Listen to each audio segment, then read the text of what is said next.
Voilà. Et c'est cette photo, Ouais. ce passage où vous êtes maquillé de bleu, qui illustre un ouvrage qui vient de sortir, que vous ne connaissez pas, qui est signé Jean Douchet, ça s'appelle tout simplement Nouvelle Vague. Ce sont tous les documents qui racontent la Nouvelle Vague, photographiques bien entendu, mais aussi les textes. Et notamment, il y a beaucoup de... C'est assez désopilant de lire les critiques sur certains de films, et notamment sur, par exemple, À bout de souffle.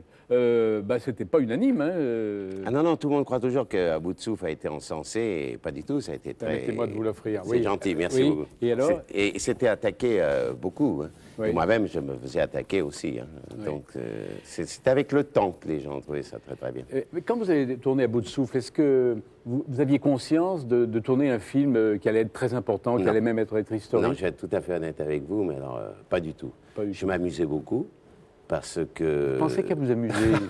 Tenez, vous n'arrêtez pas.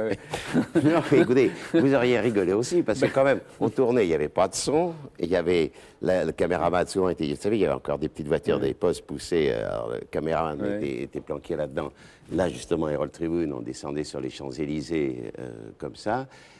Et je pensais que ce film ne sortirait pas. Alors j'étais d'autant plus décontracté. Ah oui.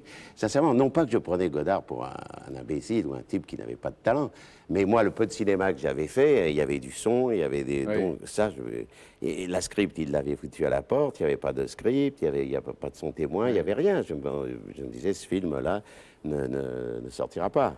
Alors, La Nouvelle Vague, on en parle encore, bien entendu, c'est Antoine Debec qui vient de publier La Nouvelle Vague, portrait d'une jeunesse, et donc un essai, là aussi, avec des photos. Et il dit ceci, parce que quand même, c'est eu un succès considérable. Bon, nous avons vécu ça, vous l'avez vécu beaucoup mieux que moi. Mais il dit, le cinéma tendait un miroir à la société, il était déformant, mais cela n'avait rien d'exceptionnel. Ce qu'il a été, c'est la force avec laquelle une génération a voulu s'y voir, souvent s'y reconnaître, parfois s'y opposer. Et je crois qu'il a vraiment raison. Parce que ce n'était pas unanime. Il y avait aussi des gens qui ne s'y reconnaissaient pas. Non. C'est publié chez Flammarion. Hein. Vous savez, il y a des gens qui étaient choqués même par le film, hein, qui étaient un peu hargneux.